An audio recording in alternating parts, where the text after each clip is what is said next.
बिस्मिल्लाहिर्रहमानिर्रहीम। अस्सलाम वालेकुम स्टूडेंट, उम्मीद है खैरियत से होंगे। आज के लेक्चर में हम कवर करेंगे अपना इंट्रोडक्शन टू अकाउंटिंग का एक और टॉपिक पहले चैप्टर का, एंड वो है जो हमारी फाइनेंशियल स्टेटमेंट्स हैं उनके एलिमेंट्स। मतलब हम उनके एलिमेंट्स को देखेंगे, आज उनकी नेचर देखेंगे, हम उनकी कंपोजिशन को देखेंगे और ये चीजें डिस्कस करेंगे। सबसे पहले बेटा हम थोड़ा सा देख लेते हैं कि फाइनेंशियल स्टेटमेंट से क्या मुराद है, कि ये जो हम फाइनेंशियल स्टेटमेंट का वर्ड यूज करते हैं इससे क्या मुराद है। बेटा देखो मेरी बात सुनो, हमारे पास कहीं पे कई जगह की किसी किस्म का डाटा मौजूद होता है। मिसाल के तौर पे जब हम बात करते हैं, हम एक हॉस्टलाइज लाइफ गुजार रहे होते हैं या हम इस तरह की कोई भी काम में इन्वॉल्व होते हैं, तो हमारे पास पता है कि जब हम उसका एक खाता मेंटेन कर रहे होते हैं, एक रजिस्टर मेंटेन कर रहे होते हैं, उसमें कई चीजें मौजूद होती है। मिसाल के तौर पे हमारे जो हॉस्टल का खर्चा होता है, हम उसके अंदर जो खाने पीने का खर्चा होता है, हमारा डेली यूज का, उसका हम सेपरेट रिकॉर्ड रख रहे होते हैं, हमारे रेंट वगैरह का हम सेपरेट रिकॉर्ड रख रहे होते हैं, एंड इसी तरह इलेक्ट्रिसिटी बिल्स वगैरह यूटिलिटीज हम उनका अलग रिकॉर्ड रख रहे होते हैं। ठीक है, और हो सकता है ये एक ही रजिस्टर के अंदर मौजूद हो। मिसाल के तौर पे हमारे पास एक रजिस्टर है, हम उसी के अंदर लिखते रहते हैं जी हर बंदे के कितने कितने पैसे आए हैं, हम उसमें से कितना बिल दे चुके हैं, कितना रेंट दे चुके हैं, कितना हमने खाने पे लगा दिया, वगैरह वगैरह वगैरह। तो ये बेसिकली हमारा एक रजिस्टर मेंटेन होता है जिसको हम कहते हैं बुक्स ऑफ प्राइम एंट्री। ठीक है, जिसके अंदर हम अपनी रॉ इंफॉर्मेशन को इनपुट करते जाते हैं।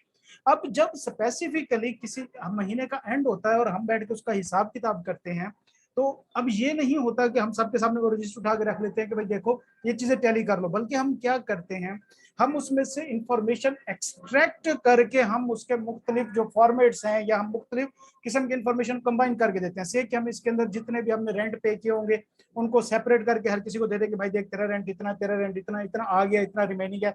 एंड सेम इस तरह हमारे खाने के पैसे इतने लगे हैं, ये इतने इसने दिए, इतने इसने दिए, इतने इसने दिए, आपने इतने दिए थे, बैलेंस इतना है या आपने देना इतना है या आपका बच इतना रहा है। तो क्या होता है बेटा कि हम रॉ डाटा से हम अपनी जनरल जो बुक्स ऑफ प्राइम एंट्री है, वो जो रजिस्टर है जिसके अंदर मेन हम एंट्री कर रहे हैं इंफॉर्मेशन को, उससे हम क्या करते हैं, डाटा को यूजफुल रिपोर्ट्स की फॉर्म में निकालते हैं।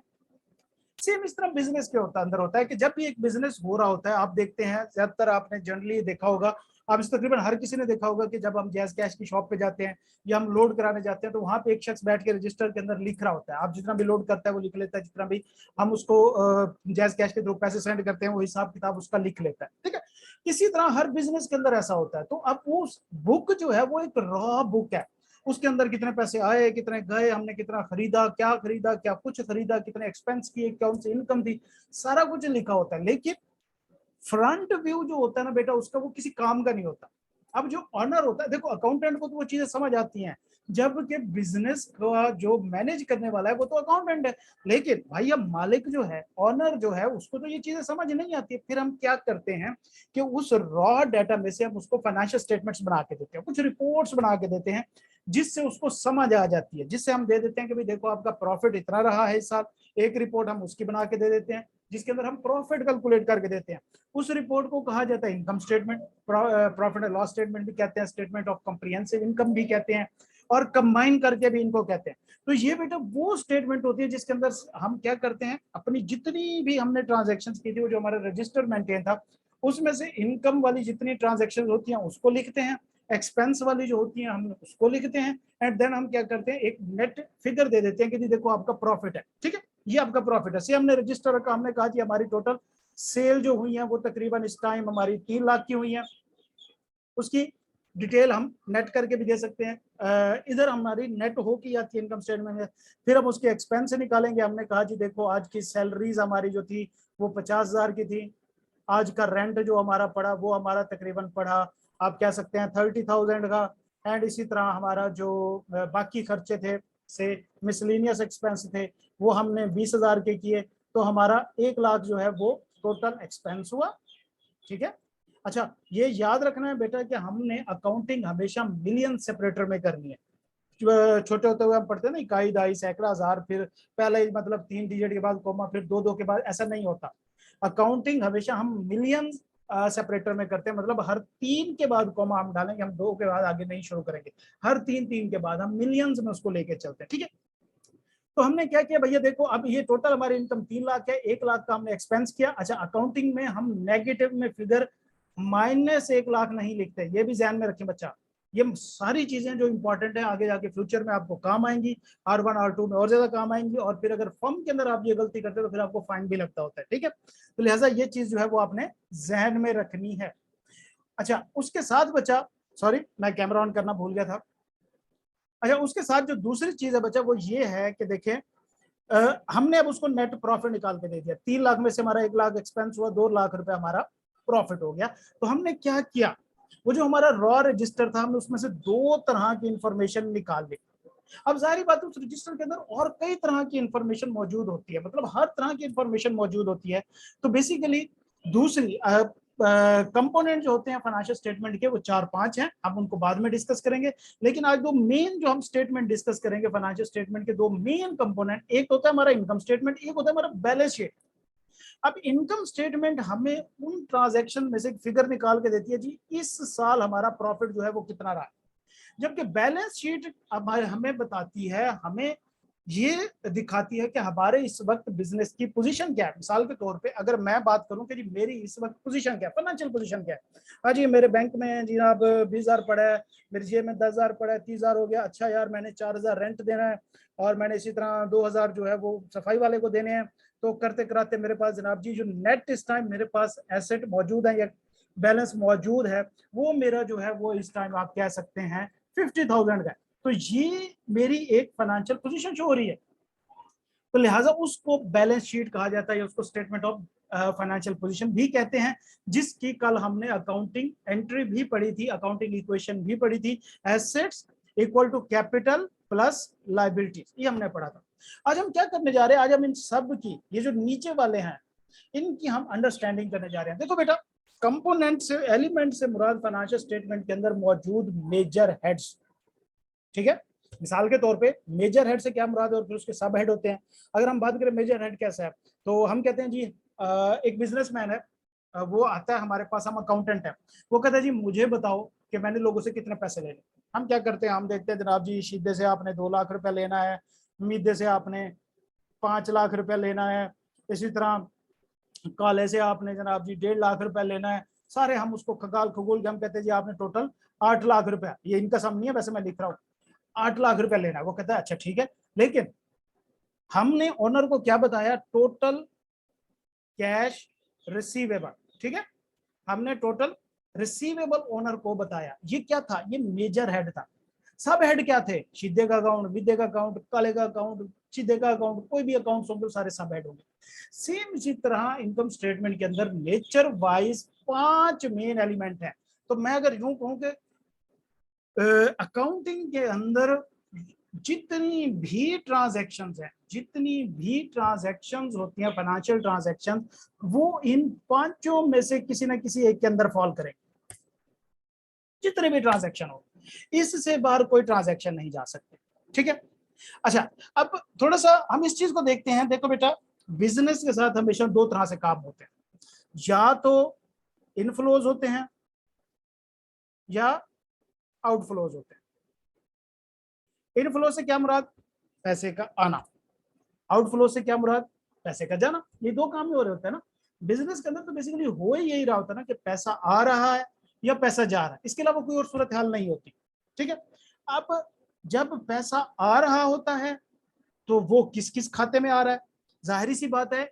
अब देखो ना, हमने सिर्फ 2 चीजों को क्लासिफाई करना है, पैसे के आने को और पैसे के जाने की नेचर को समझ के हम इनमें से 5 में से किसी ना किसी हेड के अंदर उसको क्लासिफाई करना है। लेकिन एक बात जहन में रखे कि बेटा जब भी पैसा आएगा या पैसा जाएगा, इफेक्ट डबल होगा उसका। अब वो किसी एक सेम हेड के अंदर भी हो सकता है, वो 2 डिफरेंट हेड्स के अंदर भी हो सकता है। तो लिहाजा हमारी जो इनकम स्टेटमेंट है उसके सिर्फ 2 मेन एलिमेंट है, इनकम और एक्सपेंस। इनकम फिर 2 तरह से होती है, जिसको हम एक रेवेन्यू कहते हैं और एक अदर इनकम कहते हैं। ये फिर हम आगे फर्दर करेंगे। बैलेंस शीट के 3 मेन एलिमेंट होते हैं। पहला एसेट, एसेट 2 तरह के पिछले लेक्चर में हम कर चुके हैं, current asset and non current asset. Capital, इसके अंदर हम देख चुके हैं ये एक ही टाइप होती है, इसके अंदर मुख्तलिफ किस्म की चीजें इन्वॉल्व होती हैं, हमारी एग्जांपल नीचे मैंने लिख दी। और लाइबिलिटीज, इसकी भी हमने 2 टाइप देखी थी कि करंट या नॉन करंट लाइबिलिटी। अब बेटा 2 चीजें हैं हमारे बिजनेस के अंदर, 2 चीजें ऑल इन ऑल मौजूद होती हैं, एक या तो इनफ्लो हो रहा होता है या तो आउटफ्लो हो रहा होता है। पैसा आ रहा है या पैसा जा रहा है, इसके अलावा कोई सिचुएशन नहीं। आप सोचिएगा, आप इसको करिएगा। अब पैसा आने का क्या कुछ हिसाब हो सकता है, कहां कहां पे जा सकते हैं, क्या नेचर हो सकती है, पैसा जाने की क्या नेचर हो सकती है। अच्छा बेटा, अब हम इनफ्लोज देखते हैं। एक पैसा हमारे पास ऐसा आया, कैश हमारे पास ऐसा आया जो हमारा है, मतलब हमने अगले शख्स को कोई चीज बेची, उसके बदले में हमें पैसा आया। अगले शख्स को हमने कोई सर्विस प्रोवाइड की या गुड्स दी, उसके बदले में हमें पैसा आया। तो ऐसा तमाम पैसा जो हम किसी किस्म की गुड्स या सर्विसेज सेल करके कमा रहे होते हैं, उसको इनकम कहते हैं। अब इसकी और भी टाइप है, अदर इनकम भी होती है, लेकिन अभी मेजर पे रहना है, अभी हमने दो मेजर पे रहना है, इससे आगे नहीं जाना। हम कैटेगरीज को कॉम्प्लेक्स नहीं करेंगे, बेसिक पे अभी चलेंगे। आप ऐसा कैश का आना जिससे हमारे जो हमारी किसी सेल के अगेंस्ट में आ रहा है, उसको इनकम कहते हैं। ये तो एक तरीके से पैसा है। दूसरे तरीके से हमारे पास पैसा कैसे आ सकता है, आने की बात है ना, या तो हम कोई चीज सेल करें लोगों को और हमारे पास पैसा आए। दूसरा तरीका क्या हो सकता है, इसके अलावा क्या मतलब क्या कहते हैं, बैठ के आप दरख्तों से तोड़ सकते हैं पैसा? नहीं। हाँ, चोरी डकैती करें तो पैसा आएगा। दूसरा क्या तरीका है? दूसरा सिर्फ यही तरीका बच जाता है कि हम किसी शख्स के, अच्छा नंबर 2, यहां पे आपने हमेशा अज्यूम करना है अपने आप को बिजनेस, इंडिविजुअल नहीं अज्यूम करके चल रहे हैं। हम इस टाइम ऑनर नहीं है, हम इस टाइम बिजनेस है, हमारा ऑनर कोई और है। हम एज अ बिजनेस सोच रहे हैं कि भैया हमारे पास पैसा कितने तरीकों से आ सकता है, और फिर अब उनको क्लासिफाई कर लेते हैं इन 5 में से KCID के अंदर। तो पहला तो एक तरीके से पैसा आ सकता है हमें कि हम बिजनेस है, हम कोई चीज सेल करें लोगों को, हमारे पास पैसा है। दूसरा तरीका इसका बेटा ये है कि हम अपने ऑनर से कहें, अब्बू जी से कहें कि भैया हमारा खर्चा खत्म हो गया है, आप हमें पैसे दे दो। ठीक है, अगर तो हमारे पास पैसा हमारे अब्बू जी देते हैं, मतलब ऑनर देता है, तो ये वाला हमारा पैसा जो है कैपिटल कहलाता है। एक पैसा अगर आया तो वो हमारी इनकम कहलाएगा। दूसरा पैसा अगर ऑनर से हमें आ रहा है, हम बदले में उसको कुछ भी नहीं दे रहे, हम कोई सेल नहीं कर रहे, तो उसको हम कैपिटल कहेंगे। और तीसरे नंबर पे कैसे पैसा आ सकता है हमारे पास, जरा सोचे, थोड़ा सा दिमाग लगाए, आप खुद सोचे, सारे सोचे जरा इसको कि एक तो पैसा आया, हम बिजनेस है, हमने कोई चीज सेल कर दी। दूसरा पैसा आया कि हम अपने ऑनर के तरले मारे, या हम अमेरिका के तरले मारे, नहीं अमेरिका के हमने बाद में तरले करने, पहले भी हम ऑनर के तरले कर लेते हैं कि भैया सानू पैसे दे दो मेहरबानी करके, हम बिजनेस है और हम कंगाल हो गए, हमारे पास काम करने के लिए कोई चीज नहीं है।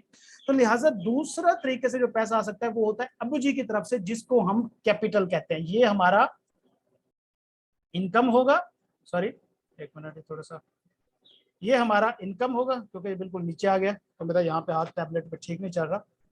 ये हमारा कैपिटल कहलाएगा। ठीक है, ये हमारा कैपिटल। तीसरा पैसा एक तरीके से आ सकता है कि हम किसी से उधार ले लें।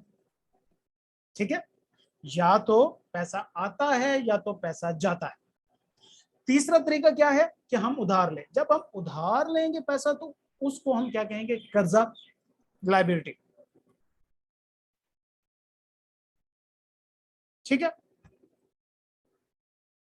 या तो हमारे पास पैसा 3 तरीकों से आ सकता है, बस इससे अलावा कोई और तरीका नहीं है बिजनेस करने। अगर तो वो हम सेल करके लेते हैं तो उसको हम कहते हैं इनकम। कोई भी चीज सेल होगी, जब भी हम कोई चीज प्रोवाइड करेंगे जो हमारा बिजनेस है, जिस चीज से हम कमाई कर रहे हैं, अगर वो हम प्रोवाइड करेंगे, चाहे वो गुड्स हैं या सर्विसेज है। गुड्स से क्या मुराद है बच्चे, कोई भी चीज सॉलिड आप बेचते हैं, आप कुर्सियां बेचते हैं, आप खाना बेचते हैं। सर्विसेज से क्या मुराद है, हम अकाउंटेंट हैं, टीचर हैं, हम कंसल्टेंट हैं, हम सर्विसेज बेचते हैं। इस तरीके से जो भी पैसा आएगा उसको इनकम कहा जाएगा। दूसरे तरीके से जो भी पैसा आएगा जो ऑनर देगा वो हमेशा कैपिटल में जाएगा। और तीसरे तरीके से जो भी पैसा आएगा हम उधार मांग के ले आएंगे, हम IMF के तरले करके ले आएंगे, वो हमारी लाइबिलिटी में चला जाएगा। अब हम बात करते हैं पैसे की आउटफ्लो की। अब बेटा आउटफ्लो जो है वो 2 तरह से हो सकता है। पैसा बाहर जाना 2 तरह से हो सकता है। नंबर 1, हम इसको एनालाइज करते हैं। एक तरीका ये है कि हम पैसा क्यों दे रहे हैं। देखो हम कोई 2-3 वजूहात की बिना पर लोगों को पैसे देते हैं। मिसाल के तौर पे अगर तो हम पैसा दे रहे हैं किसी ऐसी चीज के लिए जिसका प्रेजेंट यूज है, मतलब फॉर यूज हो जानी है, आगे उसका कोई हिसाब किताब नहीं। मिसाल के तौर पे हमने खाना मंगवाया, खा लिया, बिजनेस था ना, हमारे एम्प्लॉयज थे, उनके लिए खाना मंगवाया, खा लिया। हमारा एक क्लाइंट आया, उसके लिए हमने इंटरटेनमेंट के लिए कोई बोतल चोतल मंगवाई, चाय पानी मंगवाई, खत्म हो गया। इसी तरह एम्प्लॉयज का सारा महीना उन्होंने काम किया, हमने उनको सैलरी दी, खत्म हो गया। एम्प्लॉयज को सैलरी क्या होता है, हम मंथ एंड पे देते होते हैं, ठीक है, मंथ के शुरू में नहीं देते, मंथ एंड पे देते हैं, मतलब हम उसका खा पहले चुके हैं, पैसे हम बाद में दे रहे हैं, मतलब ये फौरन खत्म होने वाली चीज है। घर का रेंट हमने दे दिया, फौरन खत्म, उसका कोई और मजीद फायदा नहीं है। तो इस तरह की नेचर के जो एक्सपेंस है, ऐसे एक्सपेंस जिनका प्रेजेंट बेनिफिट हो, मतलब शॉर्ट टर्म बेनिफिट हो, तमाम वो पैसा बाहर जाना, ऐसा पैसे का बाहर जाना जिससे शॉर्ट टर्म बेनिफिट हो, उनको एक्सपेंस कहा जाता है। ठीक है, शॉर्ट टर्म बेनिफिट हो या करंट बेनिफिट हो, छोटे टाइम पे बेनिफिट हो, उसी वक्त खत्म हो जाए, वैनिश हो जाए, वंस उसका फायदा हो, मतलब वन ऑफ उसका यूज हो, वंस उसका फायदा हो, आगे हमें मजीद कहीं नजर ना आ रहा उसका फायदा, हम उसको एक्सपेंस कहते हैं। जैसे रोटी शोटी मंगवाई, खा पी गए, हमने चालान पे कर दिया, बिजली का बिल पे कर दिया, घर का किराया पे कर दिया, ये कौन सा पैसा है? ये वो पैसा है जो बेसिकली आपने क्या किया, लोगों को वो कर दिया, एक्सपेंस आउट कर दिया, उसको हम एक्सपेंस कहते हैं। दूसरा बेटा, हम पैसा जब बाहर निकलता है हमारी जेब से, तो उसके बदले में हमें कोई चीज मिलती है। अब हमें बदले में जो चीज मिलती है, हो सकता है कि उसका फायदा हमें फ्यूचर में मिल सके। देखो, एक तो हमने कोई चीज खरीदी जिसका हमें फायदा प्रेजेंट है, करंट है, बहुत शॉर्ट टर्म है। एक चीज हम वो खरीद रहे हैं जिसका फायदा हमें लॉन्ग टर्म है, लंबे टाइम पे है। तो तमाम वो आउटफ्लो जिनसे हम कोई ऐसी चीज ले रहे हो जिसका फायदा हमें लॉन्गर रन में होने जा रहा है, उनको एसेट कहते हैं। जो चीज हम आउटफ्लो करके ले आते हैं, मिसाल के तौर पे हमने एक मशीन खरीदी, क्या हुआ, पैसा हमने बाहर भेजा, बदले में हमारी मशीन आ गई। मशीन क्या है, अब हमें लंबे अरसे तक साथ देगी, वो हमारा एसेट है। इसी तरह हमने क्या कहते हैं, कोई जमीन खरीद ली, पैसा क्या हुआ, बाहर चला गया, बदले में हमारे पास जमीन आ गई, लॉन्ग टर्म बेनिफिट है, वो हमारा एसेट है। समझ आई बात? तो बेटा, जितनी भी ट्रांजैक्शन हो, अच्छा, अब यहां पे हमने सिर्फ दो चीजों को फॉलो किया, कैश को, कि ये इनफ्लो हो रहे हैं या आउटफ्लो हो रहे हैं। बाज़ औक़ात ऐसा होता है बच्चे कि इनफ्लो या आउटफ्लो एक्चुअली नहीं होता, लेकिन वर्चुअली सर्टन हो जाता है। मिसाल के तौर पे हमने एक शख्स से उधार पे चीजें खरीद ली, उसको पैसे दे दिए, कोई आउटफ्लो हुआ नहीं हुआ, लेकिन वर्चुअली सर्टन हो गया कि आउटफ्लो होगा। हमारे पास चीजें आ गई ना, वर्थ ऑफ मनी आ गई ना, मनी आना या वर्थ ऑफ मनी का आ जाना, दोनों सेम चीजें। से कि हम कोई चीज उधार पे खरीद लेते तो वर्थ ऑफ मनी हमारे पास आ गई, अब इसके बदले में हमें पैसे जाएंगे। जो चीज हमारे पास आई है वो एसेट है, पैसे हमारे पास चले गए नहीं, नहीं गए, तो मतलब ये क्या होगा, अगर नहीं गए और हमने देनी है तो ये हमारी लाइबिलिटी होगी। सेम इसी तरह अगर हमने किसी शख्स को सेल की है और उसने अभी तक पैसे दिए, उधार पे सेल कर दी, तो एसेट तो हमारा कम हो गया, हमने अपनी गुड सेल कर दी, लेकिन पैसा हमें नहीं आया।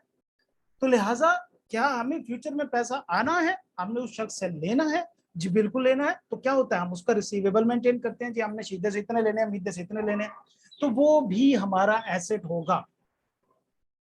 तो लिहाजा नेचर क्या है इन 5 हेड्स की, इनकम की नेचर क्या है बेटा, तमाम वो पैसा जो हमारी उस सर्विस या गुड से आया जो हम सेल करते हैं, जो हमारा बिजनेस है।